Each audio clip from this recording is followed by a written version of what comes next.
So welcome back all the participants and this second session of on 24th of June. This will be taken by Professor Vimal Bhatia. Professor Bhatia, are you there? Yes. Good afternoon. Yes. Yes, sir. Good afternoon.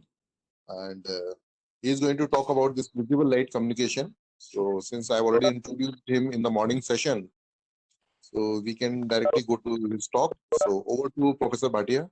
You may please continue. Yeah. Okay. Sure. Sure. Sure. Okay. Yeah. Thank you very much. Yeah. And yeah, I see as participants they keep on joining in.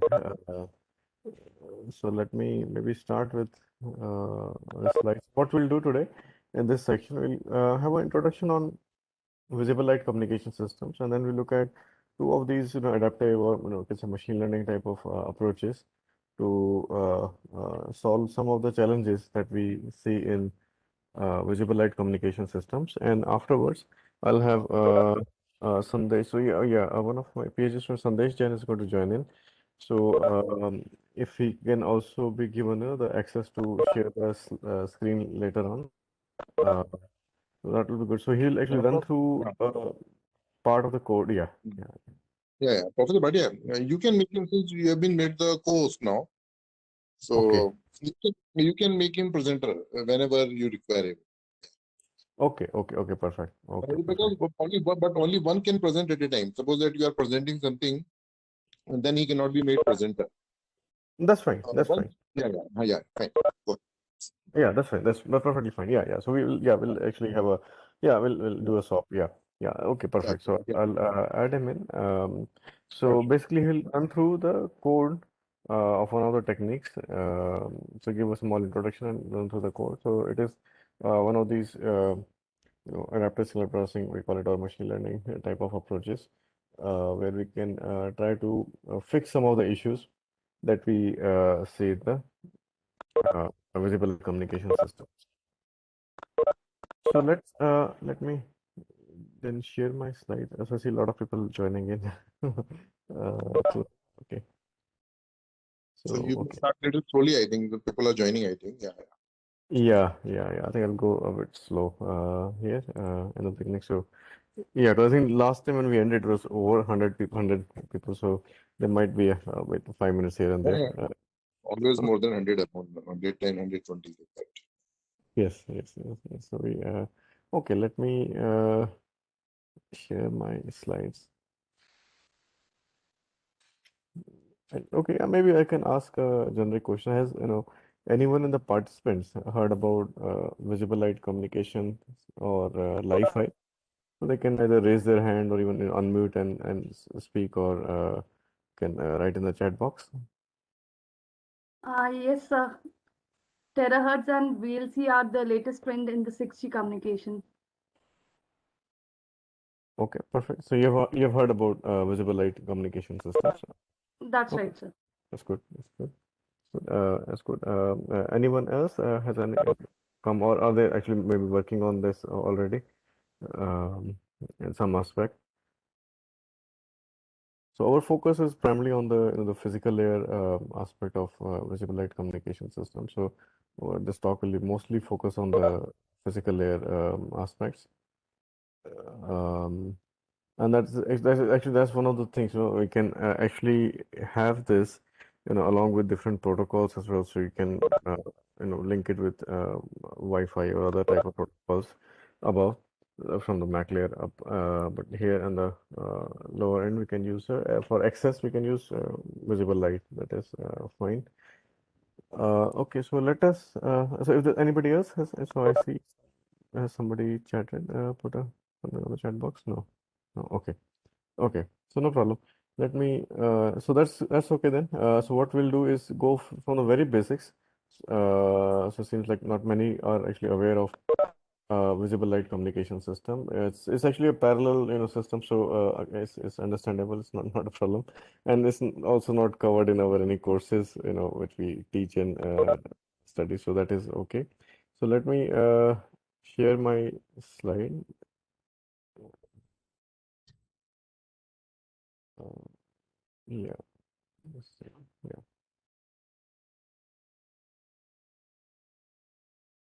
Okay, so you can see this slides in full screen. Yes, sir. Now we Oh, can see it. No problem. Yeah. okay, perfect, perfect. So yeah, visible light communication system is basically, I mean, this work that we have been pursuing at IIT Indore for about 7 8 years now. Uh, I can possibly say this because it is work. No, I've done with my former PhD student Ranjit Mitra and the current one Sandesh Jain. So we have been working on various issues that we see in the visible light communication system. So it all started around, for us, it all started around 7 8 years back, where we started to look at some of the issues here. And yeah, over the years, it's been very successful in this area in terms of research publications and all, and exploring various different aspects of it.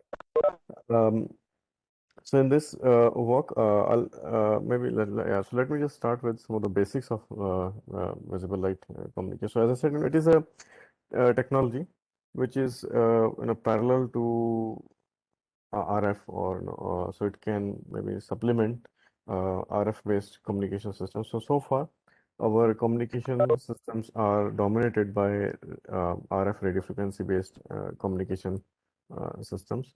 But this is another, I'll say a parallel, technology which has been there for some time. But recently, there's been more interest in the last, again, I'll say 5 to 10 years. And a lot of actually it goes to credit goes to Professor Harold Haas, actually from the same research center which I did my PhD from, so IDCOM in University of Edinburgh. So he started this company called Pure Li-Fi, and he's seen as one of the the pioneers or gurus of visible light communication systems in the world, and they have been doing some deployments as well now. So it has moved from the theoretical concepts to from research to products as well. In fact, only day before yesterday, I came across another news. There was a company again abroad. They are actually producing the lighting system with the VLC capabilities for normal market, for our lighting and home lighting markets. So there has been a lot of this interest, and I can say one of the probably one of the first, also one of the first few PhD thesis on visible light came from a group here in India. So here our focus has been on the physical layer, as I said. So let us look at what is visible light, and then we'll go dig deeper into what we are actually are working on. So here, so VLC is simply the visible light. So we get light from tube lights and bulbs that's in the visible light range. So VLC relies on intensity modulation of light emitting diodes according to the input message, and the visible light covers a huge wavelength from 380 to 750 nanometers. So this figure one here shows the wavelength it covers. So we have you see the on the right hand side we see AM, shortwave, TV, FM radios. Then we see radar, we see infrared, uh, visible light, and ultraviolet rays. So we have actually now started some work on ultraviolet as well. That's also very exciting because it's very different type of behavior you see from the channel in those cases, and other issues are there. Then of course X-ray and gamma rays. So but this is our focus here will be on the visible light. This is something that we can see from our eyes, and it has a huge range from 3 to 750 nanometers. In terms of bandwidth, you can see there's a high bandwidth from 430 to 770 terahertz. So the terahertz, you see the RF band, which we are pushing for the 6G standard. That is the last of the RF, I can say frontiers, or last of the RF bands that can be explored for communication. After that, we move towards optics. So this is already work in the optics in the terahertz range. Then the advantages here are it is a non-licensed band. So basically, what I mean is, if let's say you want to transmit in the current, let's say UHF, VHF band, you need to purchase a license before starting to transmit any signal for communication or for any purpose. Right, unless you're working in the ISM band, ISM, but that's a very small band which is available. So that's where our Wi-Fi systems do. So Wi-Fi system that we install at home, our routers, we don't need to purchase a license to start transmitting. So it is acting like a small base station where we have different devices and users connected to the base station. Now, essentially, it is transmitting RF, right? But it is transmitting in the unlicensed band. So that for that band, installing a transmitter in my home or other environments is not an issue. I don't need to contact the government agency, purchase a license, which is hundreds of thousands of crores, uh, to be able to start transmitting. Whereas in case of visible light, so same thing. If I'm putting a light bulb in my home, I don't really need a license. I can get a bulb and put it in my home. I can purchase a tube light and put it in a home. So it is also transmitting, but it's transmitting visible light uh, into the environment. And if we can use the same for um, transmission or data transmission, that is, a win-win situation. We don't need to purchase a license, and there's a huge bandwidth available because the ISM band also, there's a limited bandwidth that is made available for the industrial, scientific, and medical use, which we use for Wi-Fi. Right. So this is one of the very important aspects, and that is, I think, one of the major reasons why Wi-Fi became so popular, because you didn't have to purchase a license. You can just connect it to your home and have a small network in home, campus, in bus stops, or bus stations, airports, railways, so wherever. Uh, and I think the same thing will help in the visible light as well. Now, visible light is and low cost and easy to implement since it utilizes the existing lighting infrastructure. And so this is another thing that we have seen, in the last decade, within the last decade, that a lot of our lighting infrastructure has actually moved from incandescent lighting to using LEDs. Right, so LED lighting is something that we are now quite commonly using in our homes and office environments, even on outdoor as well. Outdoor lighting is now getting replaced from incandescent to LED. So that infrastructure already exists. So that is another major reason why it is becoming popular, because uh, the LEDs are already has made in our lives. So we are seeing in our two-wheelers and four-wheelers and all the lighting in the front, all LED based lightings.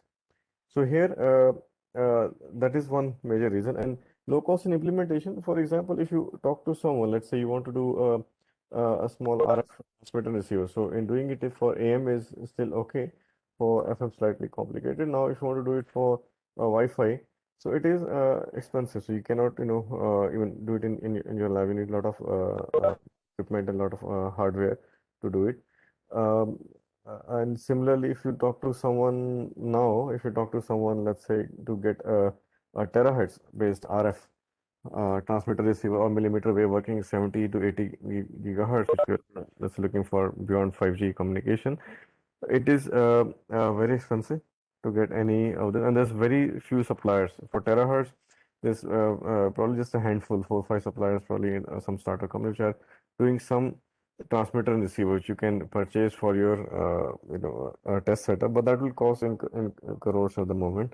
Whereas for visible light, you really don't need so much expensive things, because LEDs are very cheap, less than a rupee you can get. Then uh, you can have photodiodes, which will collect the information transmitted from there. So cost wise is not expensive. You can set up in your lab very easily too. And some of the very basic forms of this type of communication, or very low rate forms of communication, we have already used. We are using in our homes even now. Now, another advantage of using VLC is the immunity to interference from electromagnetic sources. So because in EM we get interference even from starting of the car engine or other noises and interferences even from different RF devices. For example, if you look at for Wi-Fi, uh, so just before the COVID era, if you are in a busy place or busy airport or a you know in some places abroad where let's say there's a big set of apartments or busy street, you I mean I myself have seen I have to scroll two or three different pages on my mobile phone because there's so many transmitters on the Wi-Fi network. So to find out the one which I'm actually allowed to sign in, let's free Wi-Fi at the airport, but there's so many of them devices that are transmitting in the same band because again ISM band, anybody can transmit in those bands. So that they're all transmitting, yes, it's on analysis. So they're also interfering with each other. That is another issue, which is not there in the visible light communication, at least at the moment. It is not there. Then it's highly secure. So it's secure by nature because the visible light or the light, it actually cannot pass through opaque boundaries, right? That's the very physical nature of it. Whereas the RF signal, it can penetrate through the walls. We are seeing that in millimeter it is less, but in VHF it is more. But still in Wi-Fi, you can still, from your neighbors, you can still get some signal, right? So then that thing is, so security is in a way inbuilt within the visible light communication system. There's, let's say, installed in a defense or some other sensitive areas, then if as long as the walls are there, the signal will not go out.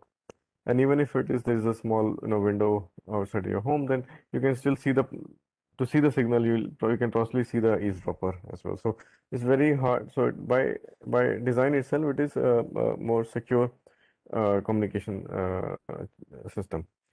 Uh, then it does give a threefold goal of illumination because we use LED for lighting. It can help in communication, that is the title of this talk today. And we can have energy harvesting done as well. So as we're discussing in the IoT setup, if we are looking at in 5G, let's say battery life of 10 years, so we need to do harvesting of some sort after a while. Then we can do harvesting using visible light. We can use solar panels, which can do communication plus energy harvesting, or even even photodiodes. They are like passive sensors. Yes, you can use amplifiers later on. That is a different story, but they can still try to use it in a way that it harvests and then transmits. So you can do swiped kind of a thing. So simultaneous wireless and information transmission. Then another advantage is high SNR due to high illumination levels. So in your home environment, you'd like to have a good lighting for reading and seeing things. So there's a high SNR already there. There's an other need for it, not for the communication, but it is already there. So you can get a good high SNR thing from it.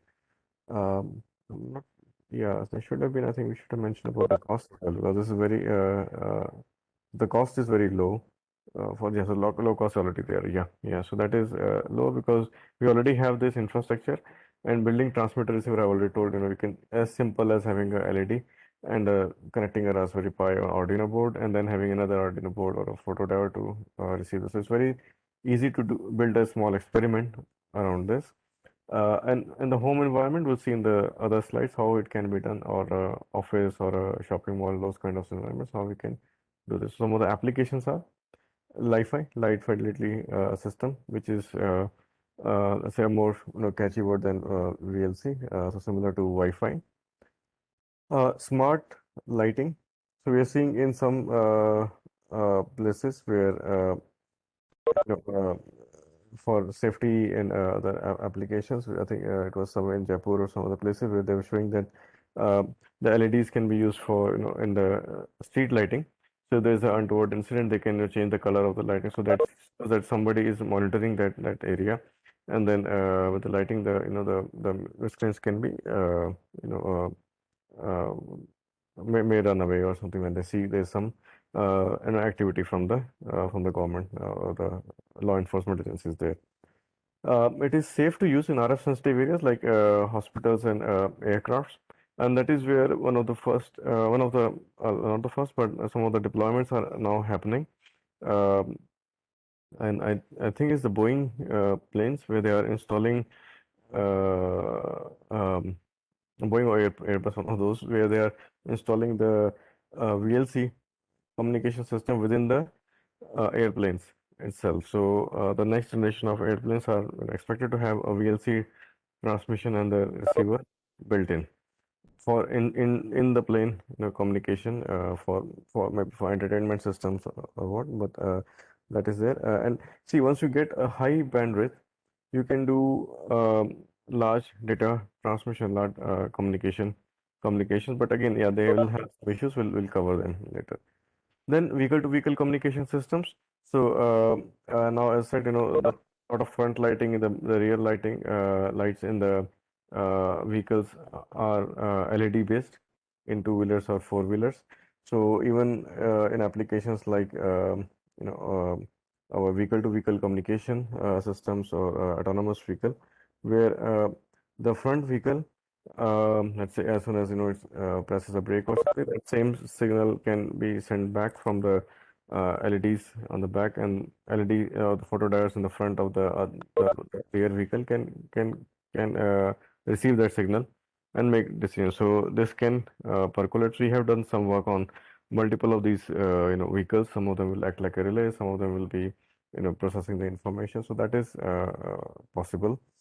Um, then also IoT based applications. So some of the other players like Disney, they were getting into making VLC based toys for applications. So they are not only applications on vehicle or IoT, but it is when we saw things like I was telling you about, if there is, let's say, a sensor outdoor which is checking the ink and the how much light is coming, a lumen of the, let's say, sunlight, and it can then do it charge the sensor and then send the signal back through an optical communication link using visible light communication system. So it could all be all in optics rather than moving from one to another, because whenever you change from one mode to another, you are losing some energy, right? And maybe some information as well at times, but you're definitely going to use some energy to do this conversion. Now, this is one of the techniques is that, which will help and aid in, I'll say, achieving the goals of 5G, because 5G systems requires a paradigm shift from existing 4G systems. So the target is to have a large number of users and explore unutilized part of the spectrum.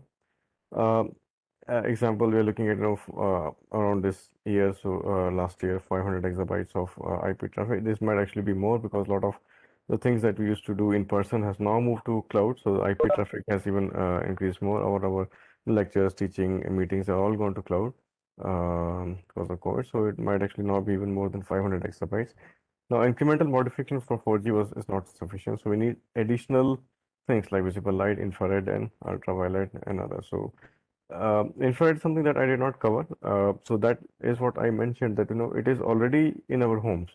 So we have been using infrared controllers for television, DTH boxes, air conditioners, and other applications for many years. But they have their own limitation. Okay, line of sight plus also lower data rates, and that is okay for this application because it's very small data that you need to, or small command that you need to send across. But for visible light, we're looking at broadband type of applications, sending gigabits per second. So now one of the techniques for catering to such a demand or a high bandwidth is using visible light communication, again because the bandwidth is huge.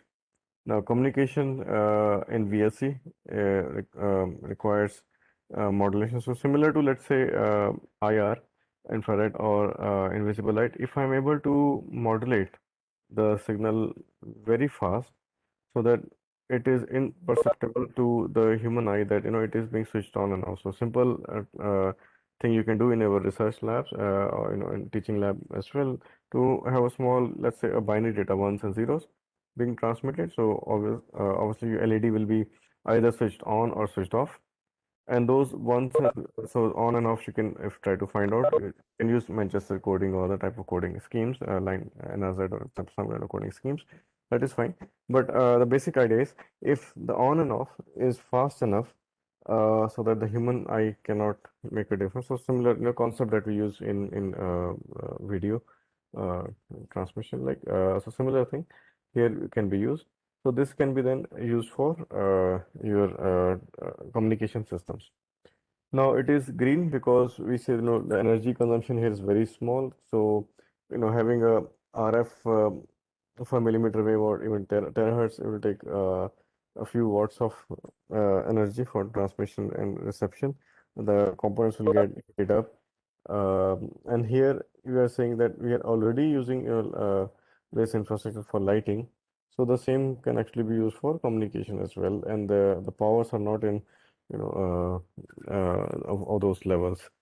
And then it is uncluttered. We've already seen there's not much, interference there at the currently, or not many devices are transmitting in the visible light for communication purposes.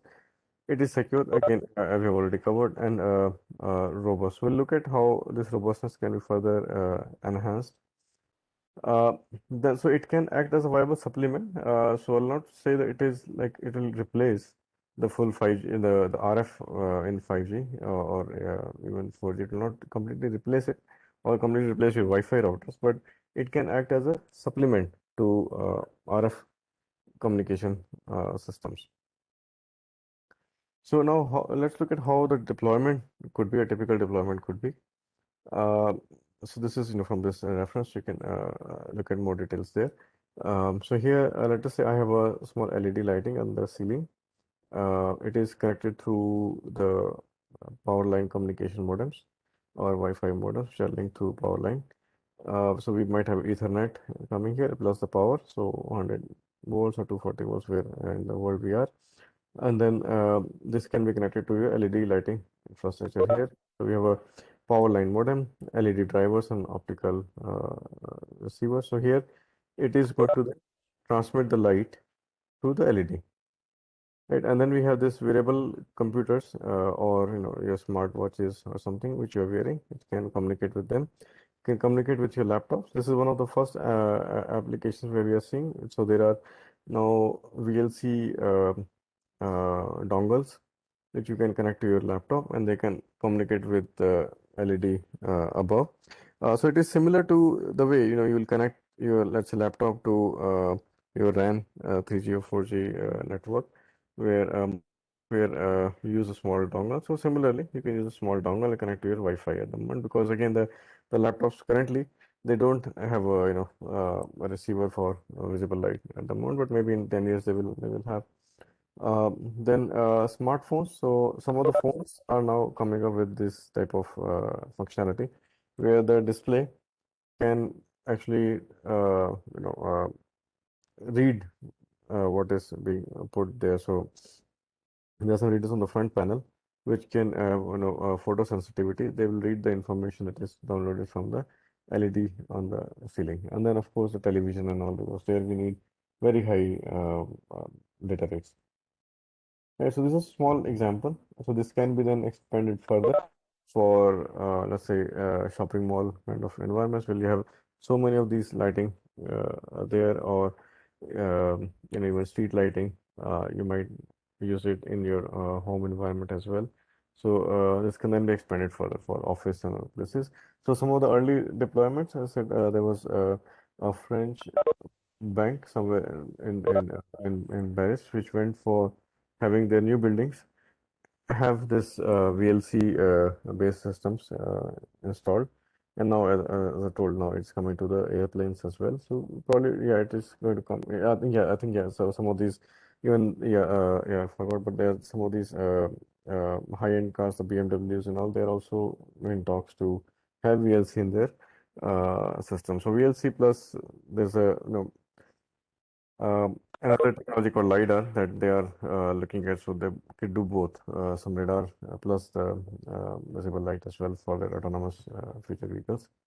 Now, what are the issues with this? So it's all all the good stories, but there's always something as engineering, there are certain challenges there to make it practically work. So there are various challenges to make or improve the functioning of a visible light system.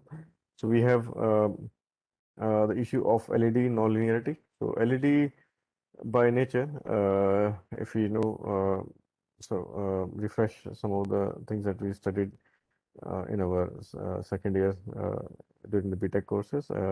That the LED, the nonlinear device, the silicon devices are mostly, they have a nonlinear characteristics. So they're linear, okay, or for a certain range, but once you go beyond, then it is nonlinear, and that is a fact. Yes, it happens. Also happens with the RF as well. We have the high power amplifiers. They also have the nonlinear characteristics after a certain range. Similar thing with LED as well.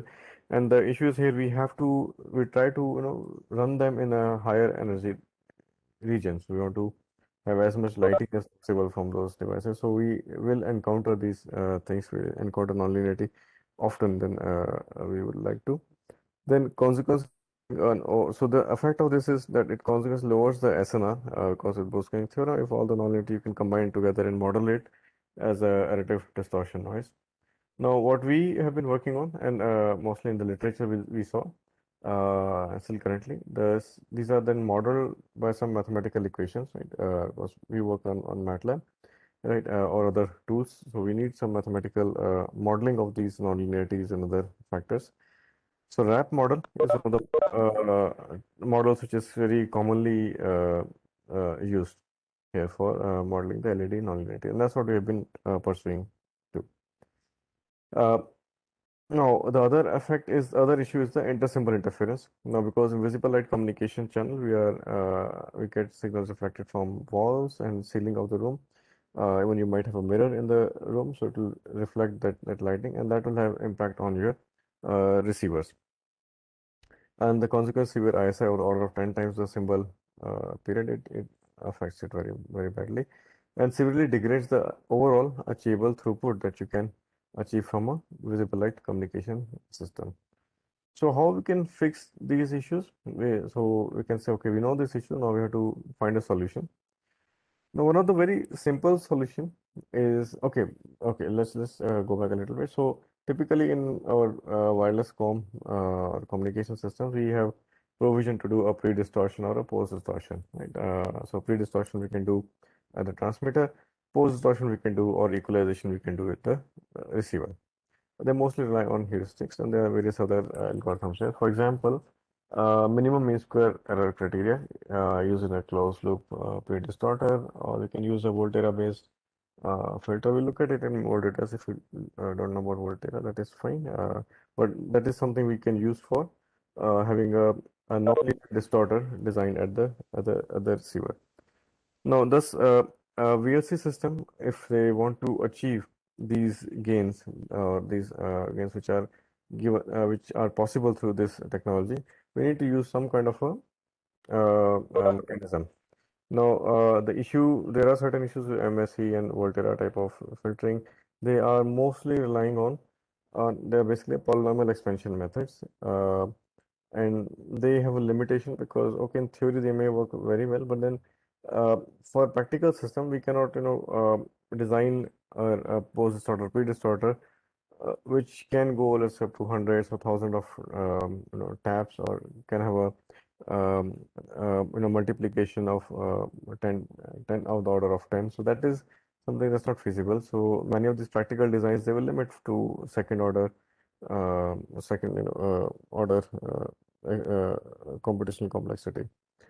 So, and if you don't do what the theory tells us, then we don't get the perfect, we don't improve the performance. So there are some of the motivations to look at some solutions for optimal pre-processing or post-distortion at the transmitter and the receiver, respectively.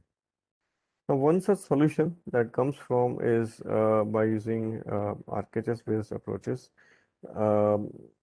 where we can use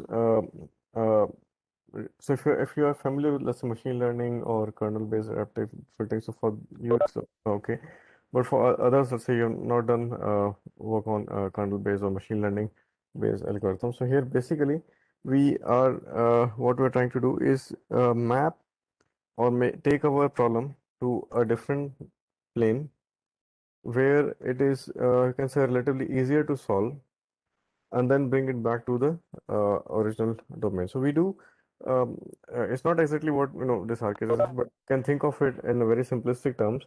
Like let's say you want to do some kind of filtering, want to understand what is the the spectrum of a signal. So one way you can have do FFT, which is actually easier to do and also understand so as a human before, if you look at the practical, if you look at the spectrum plot, so you can make more inferences or sense about what is the frequency of that signal, or what type of modulation techniques are used. So you can make more information. Alternately, you could have used a filter bank as well, right, to find out what different uh, frequency bands have, how much energy do they have, right? So here you have these two possibilities. Similarly, we move from time domain to frequency to make, I think, more understanding, and then we can come back to the same domain to do this. So similarly, in the machine learning or adaptation processing, where we can use a kernel-based solution, where we can move to a reduced kernel Hilbert space, where we move it into a different space where we can update the weights or of our adaptive filter or of a machine learning algorithm in a linear fashion. So we can take care of the nonlinear effects of the system, and also can look at some algorithms to, let's say, look at the interference and the noise and some other let's say effect of solar radiations into the visible band. So we can try to have some combinations to have a proper solution. So here RKHS based techniques are one sort, which is similar to the RBF based approach. So it's a radial basis function where we use different kernels and then we add it together. So we put a kernel on top of each data, and then we put an innovation, sum it up, and then we get an output. So how we traditionally solve this problem? We use a normalized least mean square based pre-distortion, which is suboptimal in mitigating LED knowledge. So what one solution? So if let's say you're introduced to adaptive signal processing or machine learning, you can use a LMS type of algorithm, least mean square, and there's a form of it called as normalized least mean square, which is generally converges faster. So we can use an LMS based solution, but the problem is it will lead to a suboptimal solution because it is not designed to fix the LED nonlinearity. So hence we have to look at some other solutions. So one of the first solutions that we looked at was on the polynomials. Then we can extend this further for some other applications. So again, the drawback of pre-distortion assumption of ideal feedback transmitter is something which we cannot take here. Now, existing solutions are based on Volterra DFEs, which are subject to some modeling in a high computational complex. Because again, I said Volterra filters, we have to design it for a certain thing, because in practice, the range is limited to for practical implementation. See, in theory, it can go up to infinity. That is fine, but practically we'll have to do it. And decision feedback equalizers are where we take a decision and then use that to cancel some of the impact of ISI, which has been worked very well.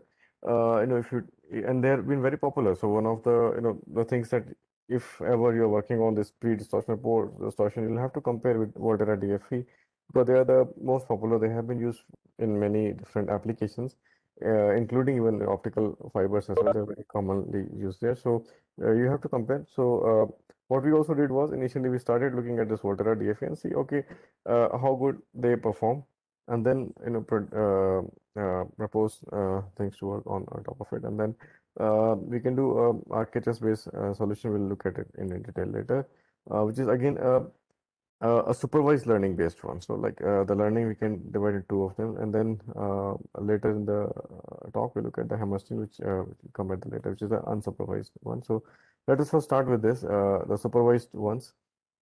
So the way that this is designed is this talk will initially look at the supervised learning and then unsupervised learning. So if you are working on blind algorithms or unsupervised, you can use the one that will show at the very end. Or if you have a provision to do training, then any of these techniques or the one that will Sandesh will cover as well, we can look at that. So here the use of signal processing techniques at the transmitter to boost the theory we can use to improve the overall link performance. Several pre-distortion schemes can be suggested. So one of the very simple solution is to use a lookup table based. So say if you have a static system where let us say you can measure the nonlinearity of the system. So here let's say for LED I can measure the nonlinearity of the system. So we can use a lookup table, right? So if I already know that the curve, is going to be of a certain shape, I can design my weights statically and then use it to fix. So I can always scale those values by using a lookup table. Very simple implementation. Wise, most simplest one you can get, but it cannot track time varying LED characteristics. That is one problem because here, over the period of time, uh,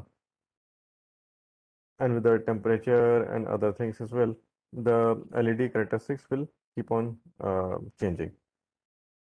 Now, NLMS based pre-distorter can have this lesson in the past. We'll look at them in detail, and then based on the suboptimal MSE solution, then it is a problem. So we'll look at that why MSE criteria is not sufficient for application in these application areas, right?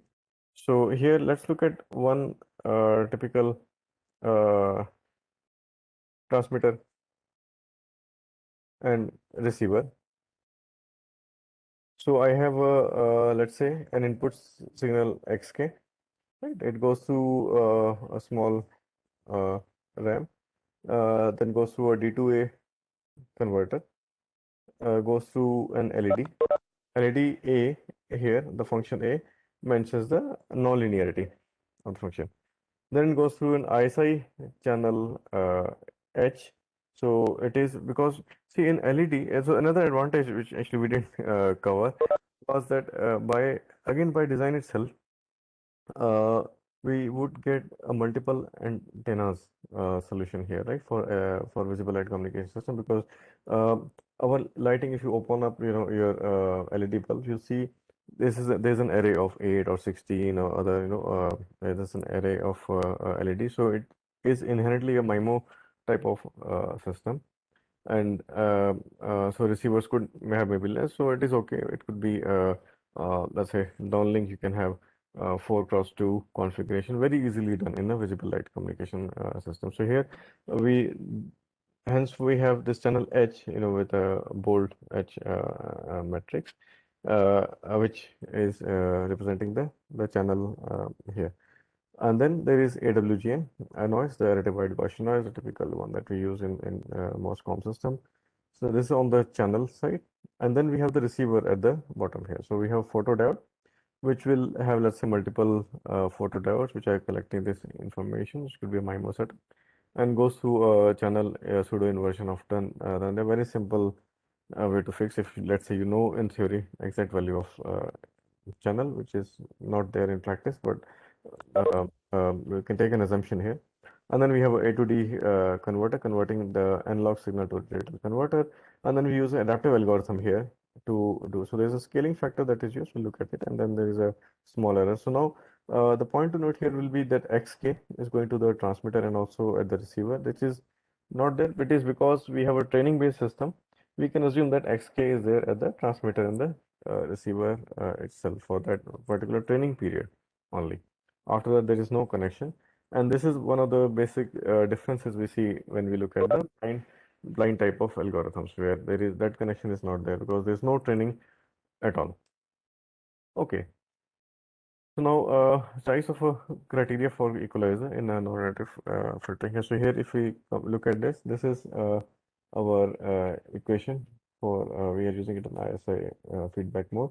We have suboptimal MSE cost function formulated by Bose-Einstein theorem. We have error as beta times xk minus of innovation, what we call it. This comes out of the A to D converter. And then we have this update equation, RK plus RK plus neta times error times xk. Now this neta is then scaled like just like a normalized mean squared error, like we will scale it with the energy of the input signal. So this uses suboptimal performance under frequency selective VLC channel. Now what we need to do is we need to find the inverse of the nonlinear function. So another go for Volterra or RKHS based solutions basically because we're dealing with a nonlinear system and the inversion of the nonlinear system is also going to be a nonlinear system. So the first thing that we tried was to look at this different class of models which are based on Chebyshev polynomial. So if we can, so what we did basically was a very simple updation here. So comparing this equation of RK, so look at this equation only, RK plus 1 is equal to RK plus n times E times X, which is a LMS or non-LMS equation. So here what we do is adaptation here. We change EK times TI. So where TI is the Chebyshev expansion here. So if we map the input to this and then multiply with error, we can do a better learning criteria here. And IK is as it is basically the A times E. So I is this our estimated one after the A to D converter at the lower end here, right? So we have RK, which is the input RK, and then goes through transformation of the input, that is a transformed input, which gets multiplied, summed over, plus the inversion that of applied to the So it's like a 0, 4 to a pseudo inversion of the channel. Right, then H is the convolution of the channel matrix. That's okay. So what I just want to show that what results we get if you use a nonlinear pre-distorter. So if we use the proposed one where we use a Chebyshev polynomial only of two degrees only, so there are two different values. So here, if we let's say assume, okay, in the system we know there is nonlinearity, but our let's say there's no pre-distortion is used. I get this solid blue line at the top, right? So the x-axis is SNR, y-axis is the simple error rate. We see a lot of so the performance here is let's say we can get 10 to the power minus 4 at around let's say 17 dBs. Now, if we use a normalized least mean square, so we can admit that there is some nonlinearity. We can improve on that performance. We can get the same performance at around 13 dBs. Now, if we used a lookup table one, which is very simple way of having this, but it's not dynamic, so it will not be able to take care of the noises or any changes that the LED has over time and period. And let's say if you were to change the transmitter, replace it with another one, then it cannot cope because it may not be from the same manufacturer, may not use the same technology. So that is the problem is, but that also if you use performs better than using no pre-distortion, right? So here, if I take this example of LUT, so I can still get a gain of 2 dBs or so. It's a very simple implementation. Just look up table, look at the values, and then scale it accordingly. Now, if you apply to the RAP nonlinearity, we see there's a further gain. We can get a gain of SR gain of up to 10 dBs. So, some of the very early results, which we got in 2014-15 times. And then we applied to a higher order modulation schemes because again, the BPSK is okay, but then we'll not be able to, or QPSK is all right, but then we'll have to move to a higher order for higher data rates. Still, we see, but if we use a proposed algorithm that performs far better than the NLMS based normalized least mean square based. And if we again use it for QPSK, we see performance again even up to 2 decades. So this is basically saying that if you use a pre-distortion, it is good. Then using pre-distortion, you can get better performance than using no pre-distortion, and your performance of the system would be far better if you, because there is a nonlinearity in the system, and if you don't handle that nonlinearity, your performance is poorer. So now I'll actually try to speed up a little bit here. So we covered one of them. Now, in order to, let us say, there is to look at, so one was handling this nonlinearity, so it was a very simple model, Chebyshev polynomials, but then that is not sufficient to improve it further. So for improving it further, we went on to look at some adaptive techniques here, and look at more standard driven, let's say, research, you can say. So we looked at 8 to 11 pan channels, nonlinearity and non-Gaussianity as well, because of the interference, or other devices may be transmitting at the same time as well. So there we can handle, we can say that the noise is not purely Gaussian, right? So it may be non-Gaussian. So there the literature suggests that MSE may not be the best solutions. We went for the MSER based criteria, where the cost function changes, which is actually this equation for this cost function is for the QPSK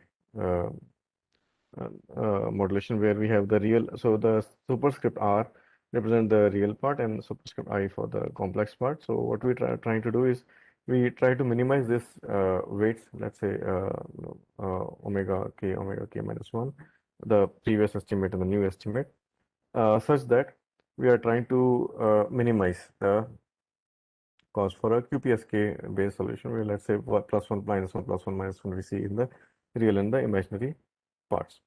Right, and this is the update equation here. This is very different than, or okay, say it is inspired by the LMS, but it is still very different. There are certain new factors which has been added in. So we have this MSER error term, which is given by this, which is, you can say, similar to the sigmoid function that you see in the machine learning literature these days, which you can now this way of updating we have seen works very well. But then there is a problem here that in theory it needs to learn for forever actually. So the higher you learn, the performance gets, the more you learn, the performance get better. But then because we are saving some information, is like a pseudo, like a lookup table. We are saving this in the dictionary. Now the size of the dictionary can go up to infinity. But again, in practice, we don't have that. So what we started to look at in the later works was to look at fixed dictionary size, and because again in theory, and so in practice, when we are going to implement this on a hardware, we need to we'll have only limited storage space. So this is just a graph which shows the performance improvement we get in different scenarios of open office or open office with cubicles. And the performance of this proposed algorithm, which worked very well, and we saw it basically overlaps with kernel LMS, but the advantage is it's got very low computational complexity, even lower than the current KLMS algorithm. And Volterra DFE is good, but again at a higher SNR it has it tapers off, and then the computational complexity is far higher for Volterra based one. So let's skip this one. Go on to the finite dictionary, where as I said that you need to give in practical situation you have limited memory. So we actually modified the algorithm. We specified it and use it for fixed budget, where I can say that I can only, let's say, have 100 of these dictionary elements in my memory, which I'll need to use for the adaptation. So there are some variations of this algorithm. I'll not go in detail, but basically come to the results section here, where we see that the fixed budget KMSR, they also work very well. They are working almost similar to the KLMS one, but then the advantage is the computational complexity is far lower than the KLMS algorithms. So now the last part of my talk, we'll look at this blind algorithms or unsupervised algorithms. So these are useful in certain places, because you see, if you are going to do a training base, you are actually losing and you have this overhead of pilots. So if you have overhead of pilots, so they are not transmitting any useful information at that time. You're only using it for training the model, which is waste of the available bits that you can squeeze through the channel. So if you can, let's say, get away or remove this learning, then everything that you transmit is information. So hence the blind algorithms can also be used. So here we looked at one possible solution here, and see the difference here that I was telling you about. There is no link between the input and the output first side on the Chebyshev one. So there's completely no exchange of information between the transmitter and the receiver. The receiver is doing a blind this checking of the classification of the input signal. So here again, same similar system model, but here we used a Hammerstein regressor, where let's say you are trying to, so it's a multi-stage clustering type of algorithm where we have a let's say you're transmitting a QPSK type of signal where you're using the 4 quadrants of the IQ axis. So this algorithm, what it does, first it tries to classify if it is, let's say, a positive or a negative one only on the real part, and then we can further divide it into 2 different. So first it does, you can say, like a BPSK type of detection, and then it can do a QPSK detection. So by doing it multi-stage, we improve the performance and it converges faster as well. And that is what we observed, that if you were to use again a blind algorithm, so if you are to use Volterra based this or normalized IMSC or normalized Hammerstein one, so Hammerstein one works better than this for a 16 QAM signal. So so we tried it for various type of scenarios, and also beta rate as well is performances is better by using a Hammerstein polynomial for a blind equalization problem. Now, I think now we can move on to, okay, just a summary that we can do pre-processing using Chebyshev predistorter, or we can do learning in the RKHS based space as well, which again will Sandeep go much in detail. And then the blind Hammerstein one as well. If let's say you don't have a possibility of learning, then you can use blind algorithms to move it from. So let me then move to, let me close this slide. Let me see, Sandesh, you're there? Yes, sir. Yes, sir. I am here. Hello. Okay. Okay. From which, okay, ID is it? Which ID are you logged in from? Hello, sir. Hello? I am audible. Hello. Yes, you're audible. Yes, sir. This HP, I think. This HP. HP. Okay, HP. Yes, sir. Okay, HP. Okay. I think I can give you the credential. Probably you're not able to share your Yes, sir. slide, Share. right? Yes, Are sir. you able Yes, to sir. share? No, sir. I am not able to share. No, no. Okay. Now I can able to Now you share. can do that. Okay. Yes. So now maybe I can share the slides and maybe run through the just the introduction and then through one of the sample codes. Lisa, thank you. So now, yeah, go ahead. Yeah, I'm muting now. Yes, sir.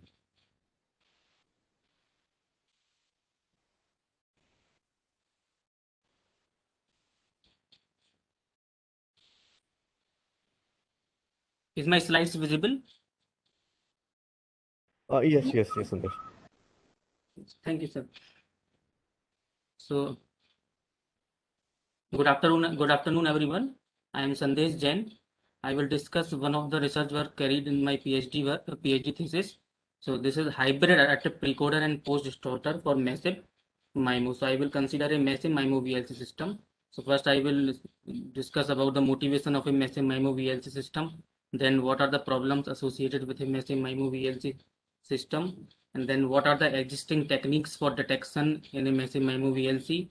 Then the system model, then the proposed algorithm to handle the non-linearities of a massive MIMO VLC channel, then followed by simulations and conclusion.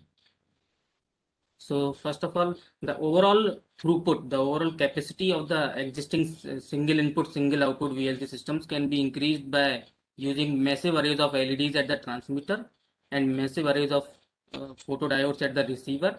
And this overall system is termed as a massive multiple input, multiple output VLC system. So however, there are the many problems associated with a massive MIMO VLC channel. One of the main problem is this, that the massive MIMO VLC channel is ill conditioned. Ill condition means that its condition number is very large.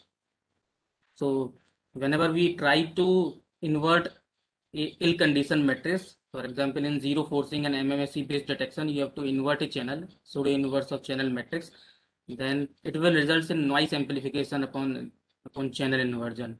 So this is the first problem.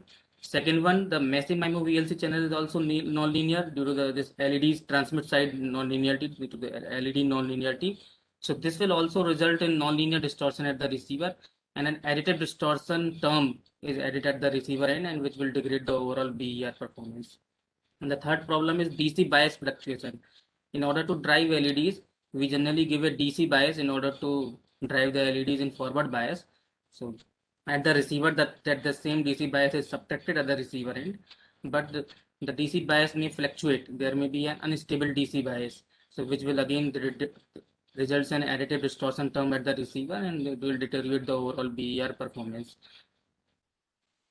So first, the condition number can be written as it's simply the ratio of maximum singular value of the matrix to the minimum singular value of the matrix. So if this condition number is very large, then it is said to be the ill conditioned matrix.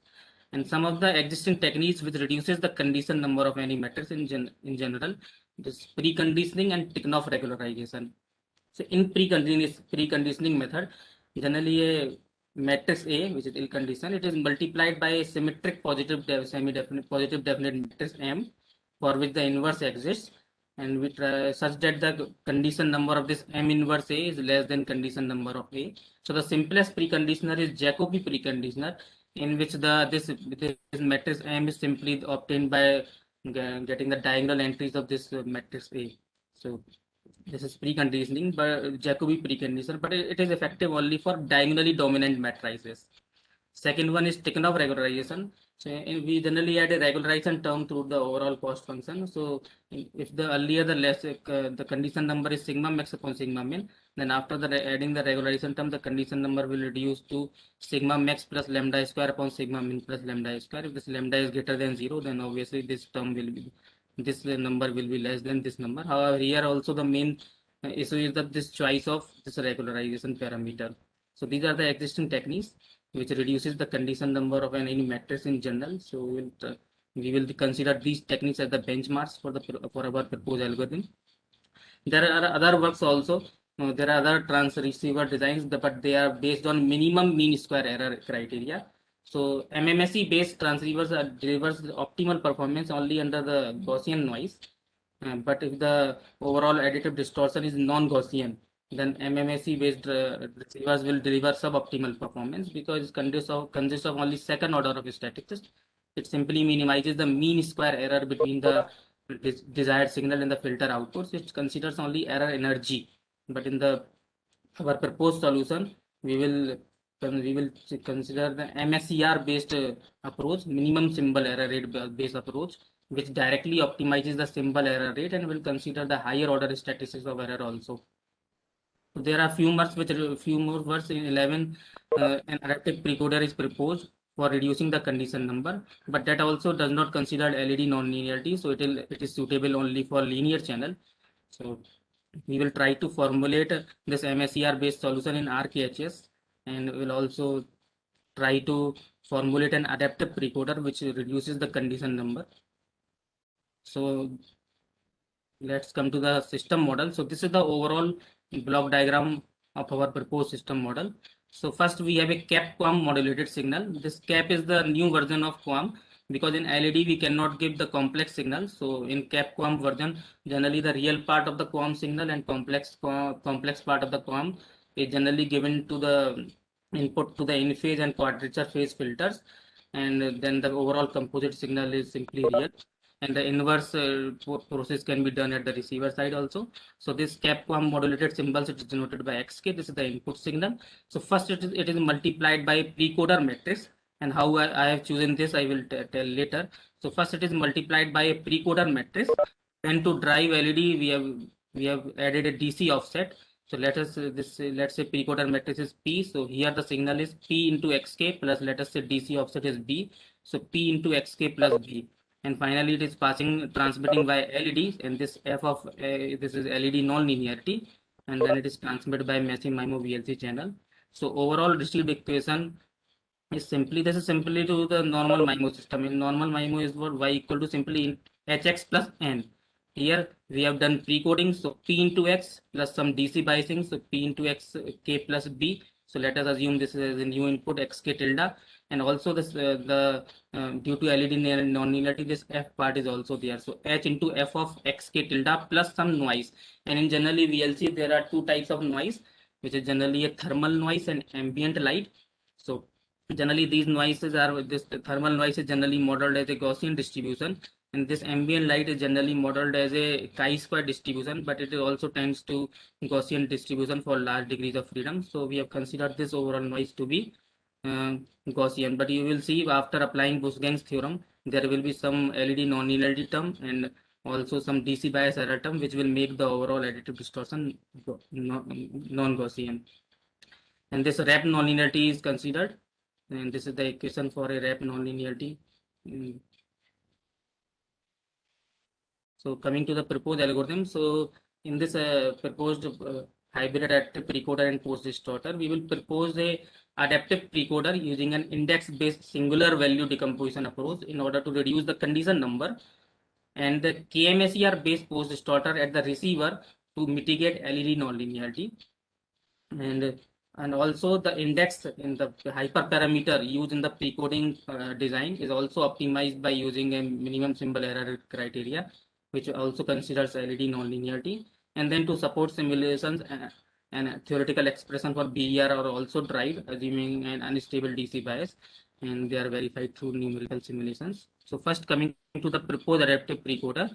So everyone knows about singular value decomposition. So any matrix can be decomposed by using singular value decomposition by this equation number 3. This is U lambda V transpose, where U and V are simply left and right singular vectors of channel matrix H, and this capital lambda is the rectangular diagonal matrix whose diagonal entries are simply the eigen singular values of this channel matrix H. So a precoder matrix is designed is like V into lambda to the power some small lambda k minus 1. We will understand later that how this precoding helps in reducing the condition number, and obviously we have kept this lambda k between 0 to 1. So now after applying Bose-Gang's theorem, where f of x can be decomposed as simply alpha x plus delta, where alpha is simply a scaling coefficient and this delta is the nonlinear distortion term. So after decomposing this equation, so this f of x will give you alpha into x, so h into p into xk, and there is the footnote is written h into p. So h is simply u lambda v transpose, and this p is designed as v lambda to the power lambda k small lambda k minus 1. So overall this overall channel matrix will, effective channel matrix will be now u lambda to the power this small lambda k, and this alpha is the coefficient, scaling coefficient, and this xk is the input, and this h is multiplied with delta, this vector.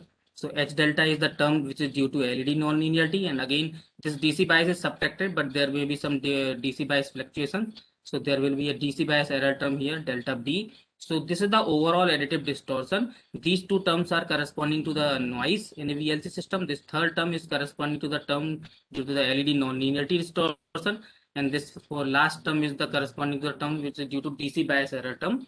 And so now you can see that if we do not use precoding, the condition number of a original massive MIMO VLC channel matrix is simply sigma max upon sigma min. Now the overall channel matrix is u sigma lambda to the power lambda k. So now the condition number of the effective channel matrix h tilde, which is u lambda to the power lambda k, is simply sigma max upon sigma min to the power lambda k. And if lambda k is chosen between 0 to 1, then obviously this condition number will be less than the condition number of the original channel matrix. Suppose sigma max is 100, sigma min is suppose sigma max is 10, sigma min is 0.1. So 10 upon 0.1 will give you 100. So condition number will be 100 for your massive MIMO VLC channel matrix. But if we choose lambda k to be the 0.5, so 110 upon 0.1 to the power 0.5 will give you something 10. So the condition number gets reduced from our proposed algorithm. However, if the lambda k is very close to 0, then obviously the condition number will be improved. But at the same time, the peak to average power ratio of the transmitted signal will get increased. And if lambda k is chosen near to 1, then condition number will get increased.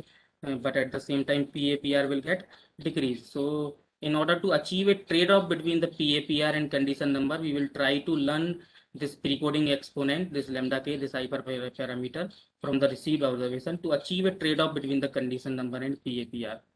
So this is the overall optimization problem, which will optimize the precoder exponent lambda k and also the weight vector of the post distorter, which is denoted by capital omega k. So we will try to minimize the Euclidean distance between the subsequent filter coefficient and subjected to this gk lambda k equal to 0. And this gk lambda k is nothing, it is simply the MSER constraint. This is the minimum symbol error constraint for quadrature amplitude modulation, which is derived in these references. And obviously the other constraint is lambda k must be forced to between 0 to 1 in order to get the improvement in, so that the condition number will get reduced. And this delta k is the overall error term. And this yk prime is the u sigma lambda to the dagger into yk. If we do the channel inversion of the original channel matrix S delta, which is ill condition, then it will result in the noise amplification and will degrade the overall BER performance. However, we are using the channel inversion of the effective channel matrix. However, we are assuming the perfect channel, we are assuming that the channel state informations are available at the transmitter and the receiver.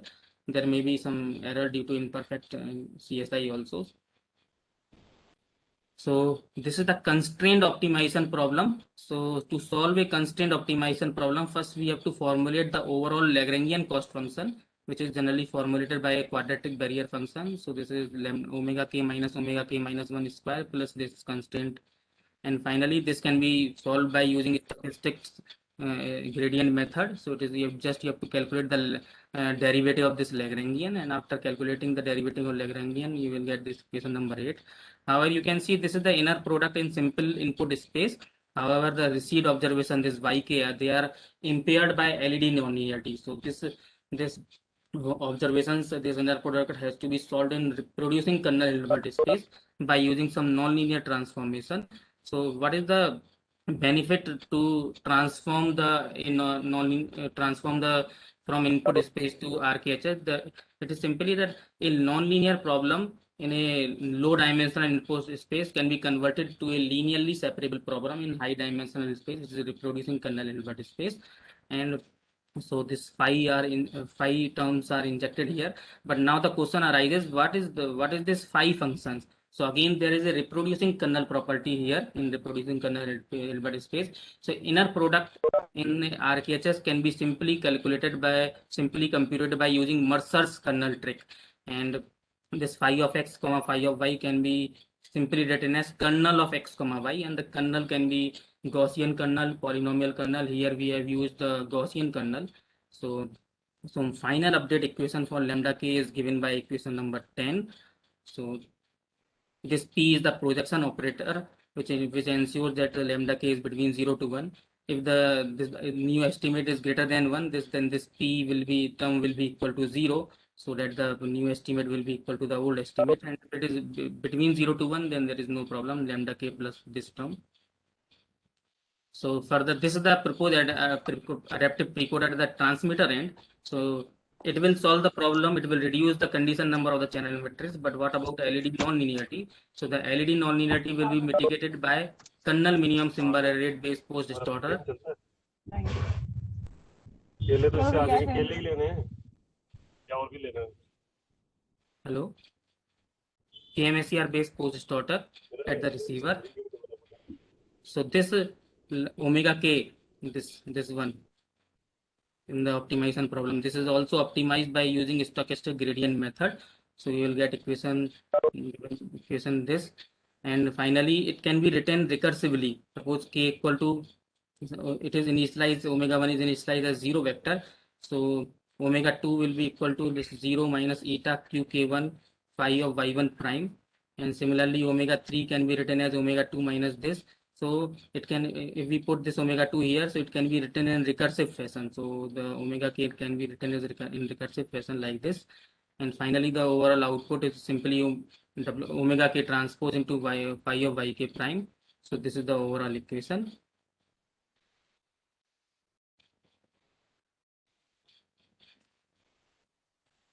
Now, however, you can see in this equation, the computation of a estimated output is depending on all past k minus 1 inputs. However, it may be possible that some of the observations are redundant. So instead of choosing all the observations, we can sparsify some we can reject some observations, and that is done by using some criteria. So this is modified novelty criteria, in which the distance between the current observation and the existing dictionary is computed. And if this distance is greater than some threshold, then obviously that term can be added to the dictionary. And if the distance is less than threshold, then it is very clear that the new observation is something similar to the observations present in the dictionary. So if this is greater than threshold, then another error term is also greater than some threshold, then the new observation is added to the dictionary, otherwise it will be discarded. So if the without sparsification technique, if the overall computational complexity is O of k, and if suppose k number of training observation is 1000, so you have to use all the 1000 observations to estimate. But now the computational complexity is reduces to O of cardinality of d. This is the cardinality of the dictionary at convergence. So now you can see if suppose in the dictionary at convergence state there are only 250 observations. So instead of 1000 observation, the 250 observation will do the job. So this is the overall pseudocode of the proposed algorithm. I will also show a matrix code of it. So first we have to compute the output, which I have already told how to compute it, and then you have to adapt this pre-coding parameter lambda k, and then we have to calculate the error. Then this is the MSER error term qk. So this is in terms of 10 hyperbolic function. So first output, then MSER error term, step 2, and then step 3 is the sparsification, modified novelty criteria based sparsification. So if these criteria are satisfied, then only the updated dictionary will be added, and the current observation will be added to the dictionary, and the current error term is also added to the dictionary of error terms, otherwise it is discarded. So this is the overall algorithm. So again, to support the simulations part, we have also derived the analytical expressions for BER, and for finding out the analytical expression for BER, we have to first compute the PDF of the overall additive distortion. So you can see that there are 4 terms I have already told. So generally this delta is modeled as Gaussian distribution. So these 3 terms are corresponding to a Gaussian distribution, and this delta B is generally modeled, the DC bias error is generally modeled as a uniform random variable. So something Gaussian plus uniform, and the sum of the Gaussian random variable and uniform random variable can be simply computed by the using central limit theorem by using the convolution of 2. So we will generally get the sum of 2 error functions. This is the equation 14 is the PDF of this overall additive distortion, and this is non-Gaussian. So just to compute BER, you have to integrate these expressions, and this 15 will give you the overall BER equation. I am skipping this mathematics. So coming to the simulation part, we have considered 16-QAM modulation scheme, and the initial kernel width is set by Silverman's rule, and step size is chosen as 0.35, and the kernel width step size is chosen as 0.1, and we are comparing our proposed algorithm, proposed AP KMSER, AP adaptive precoder, KMSER for proposed pose distorter, KMSER, and MNC is the modified novelty criteria with the KLMS based algorithm, and also it is compared with when the no precoding is done. So you can see this green part is corresponding when no precoding is done. So you are getting BER of 10 to the power minus 4 at something 108 dB.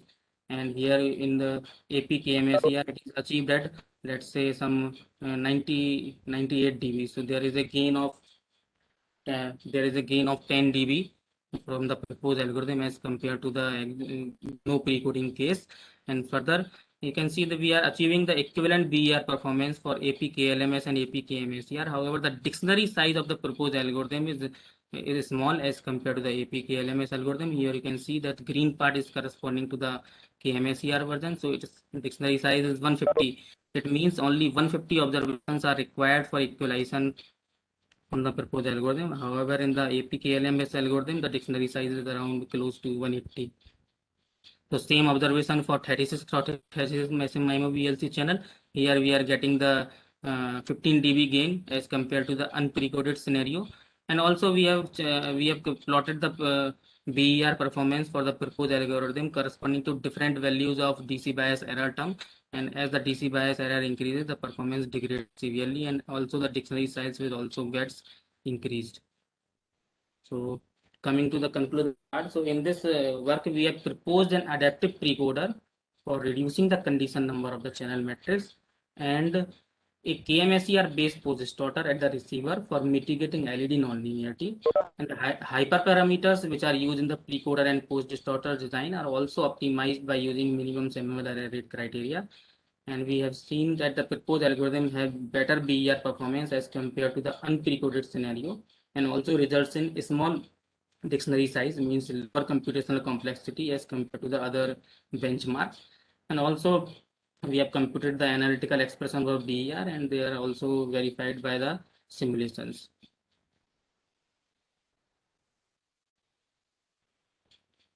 So thank you. So now I will come to the MATLAB implementation of this part.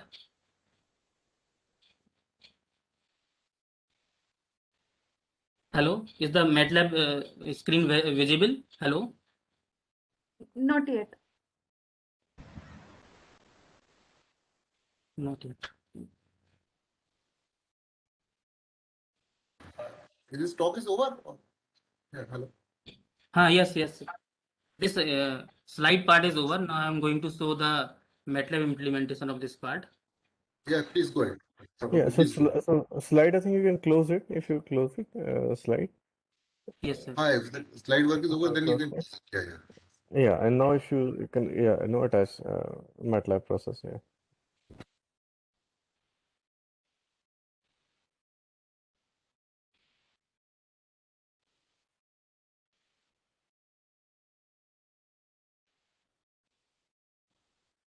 Now it's visible. The MATLAB screen. Yes, it is. Yes. Yeah. So this is the main file for the adaptive precoding based algorithm for nonlinear massive MIMO VLC channel. So first we have considered a 36x36 massive MIMO, and this is H is the we have generated in by using simulations. We will not go into the details of these, how to generate this. So this H is the 36x36 massive MIMO VLC channel. So first we will initialize the parameter.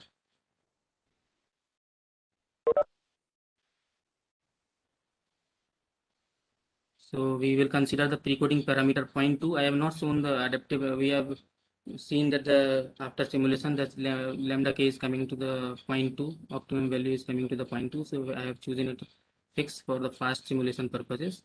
Otherwise, I could not show how to. It will take time to run.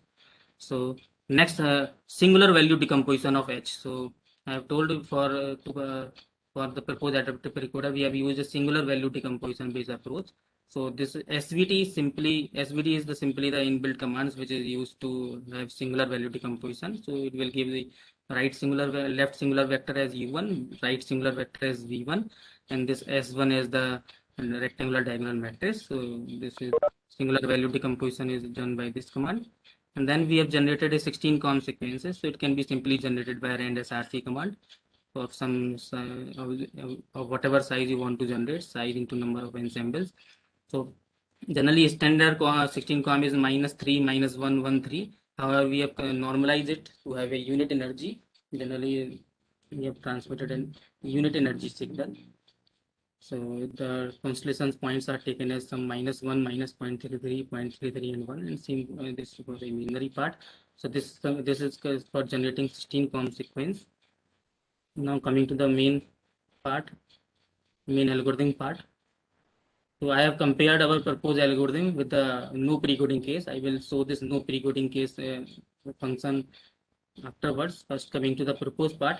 So I have told that precoder matrix is something V lambda to the power lambda V capital lambda to the power lambda minus 1.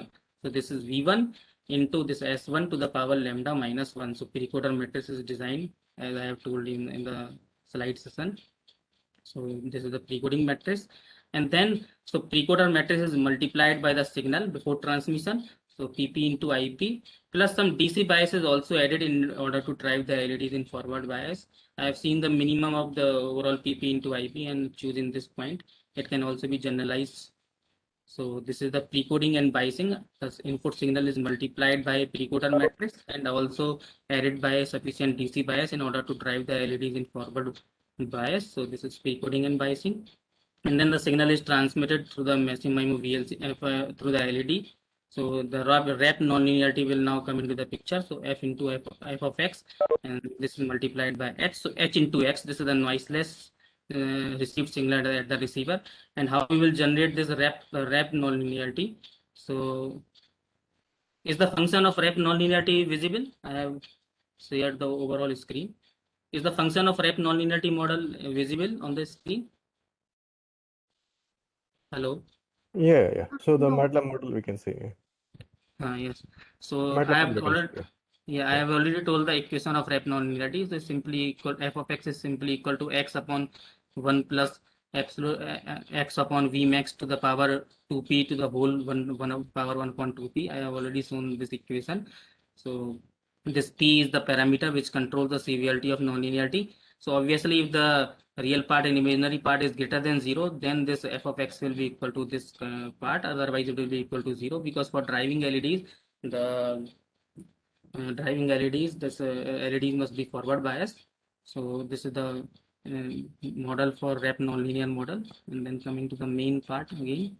So the noisy observation is simply you have to add the AWGN noise. I have already told that the thermal noise and ambient light, the overall noise is modeled as Gaussian noise. So directly you can add in dBs by command AWGN. So this is the noisy observation. That's y equal to hx plus n something, h into that precoder part, p into xk plus b plus n. So here this is the observation at the photodiode at the receiver end. So first we have I have told you that now the effective channel matrix at the receiver is h into p, and I have shown the calculation that h into p is u lambda to u s1 to the power lambda. So this is the effective channel matrix. So we have to, before giving it to the KMSER base post distorter, I have multiplied it by the pseudo inverse of this effective channel matrix. Please notice here that if we directly invert the original channel matrix, which is very high, which is for which the condition number is very high, then it will result in a poor BER performance. So now after effective, we have done the pseudo inverse of effective channel matrix, this h tilde 1. So simply command pin for pseudo inverse. So pin of h tilde into the received observation, and corresponding DC bias will also get subtracted. So this is now coming to the, this is the precoding part is over. So now coming to the KMSER base post distorter and KLMS base post distorter. So I have made a separate functions for KLMS and KMSER. So let's move to the function for KLMS part. Yeah, this is the function for KLMS part. So this is a training supervised learning algorithm. This is a supervised based learning algorithm. So we have to use training and testing. So we have choose the training size of, let's say, 1000 and testing size of, let's say, 10,000. So first we have to generate training regressors and testing regressors. So this is the function in which this input y is the received observation and this u is the desired signal, yeah, pilot symbols. This is the u is the pilot symbols and u is the received observation. So from the received observations and this desired pilot symbols, you have to create the training data and test data. So here you can see we have created one loop. So whatever inside is this, I will explain. So first we have considered the training data. So we have each column, let's say k equal to 1. So x of 1 will be equal to what? Y of 1, and this TD, this trainings, this size of the size of the regressor we have chosen as 16. So you can see that when I put TD equal to 16 here, so 1 plus 16 minus 1, it means y1 is to 16. So this is the training data for the first iteration, the first column of the training data.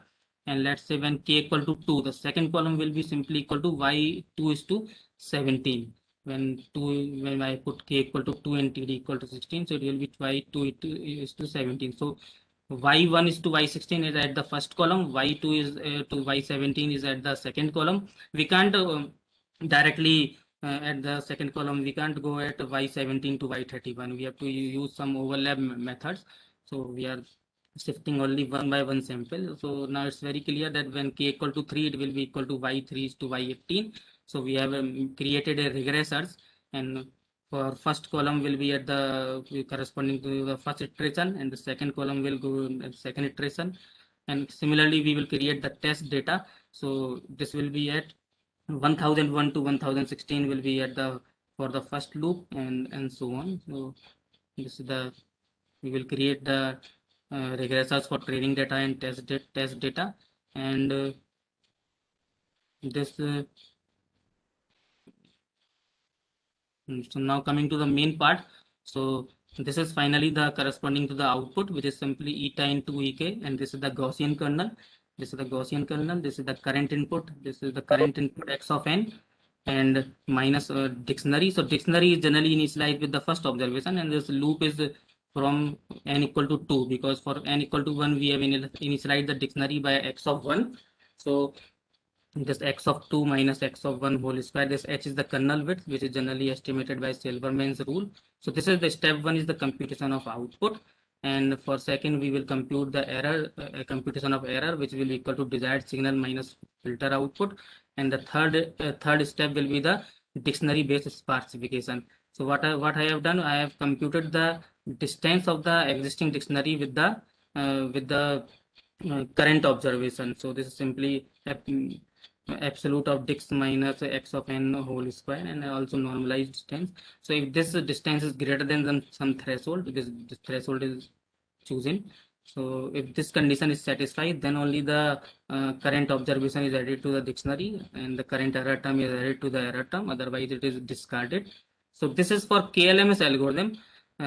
So for proposed KMSER algorithm, there is only one change. Instead of error term, what we have the overall MSER error term. So all of the code is same, but simply instead of error term, you have the MSER error term, which is generally in form of, which is generally a function of error term, and which is generally in 10 hyperbolic form. This is the MSER constraint for form modulation technique. So this is the only difference. Now let's run this code. So after running, you will find that the proposed algorithm has better BER performance over the unprecoded scenario.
Somehow I am not able to run it. There is some network problem or what.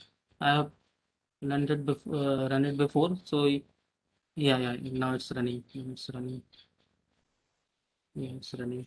So you can see that the condition number of the original. So you can see that this blue, this pink one is the corresponding to the no precoding part, and this black one is for the KMSE part. You can see that the proposed algorithm is performing better than the unprecoded scenario. And also the condition number of the original channel matrix is something of the order of 10 to the power 8, and after running running this code, you can see that the condition number of the overall channel matrix H tilde 1 will reduce to some 18. So this is the benefit of this algorithm.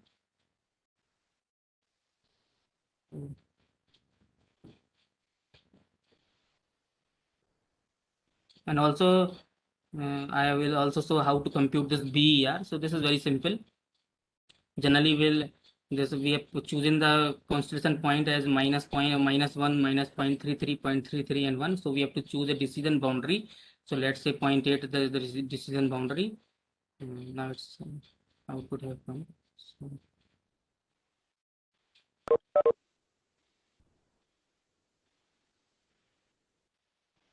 so this is the decision boundary. So if this the received signal is less than this -0.8, then it is detected as -1, and if it is between some this -0.8 to 0, then it will be detected as -0.33, and it is between 0 to 0.8, then it will be detected as 0.33, and if it is greater than 0.8, it is detected as 1, and similar for the imaginary part.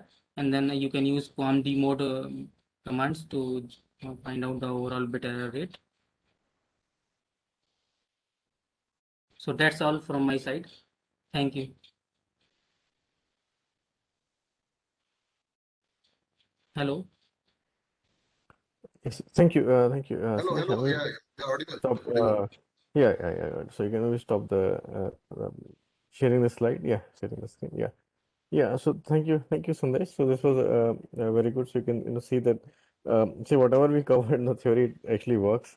So simulation results you can see, and then it's not very difficult, but yeah, if you decide you can work forward onto it. So this is as we said, from the very beginning that this is an upcoming area which will be like a supplement to RF. It will not replace it, but it will be like a supplement. So if you have any questions, feel free to ask, either from the first session or this session. Feel free to ask. And yeah, so thank again Sandesh for joining us. He's just close to finishing his PhD work and all. So yeah, thank you, Sandesh. Yes, sir. Thank you, sir. Is Thank there you. any questions from participants? So you can raise the questions now. Ask the